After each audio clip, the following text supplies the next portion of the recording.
Тук съм, за да ви разкажа за моята трагична история, където живота ми се преобърна 720 градуса, умножавам ги по 2, защото за втори път.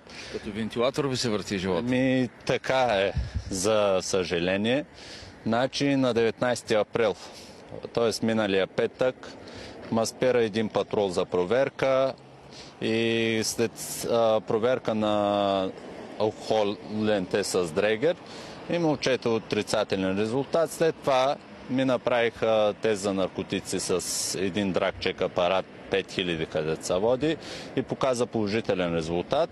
За втори път? За втори път. В Крумовград ме спират за рутинна проверка. Не знам с какво основание искаха да ми направят тест за наркотици.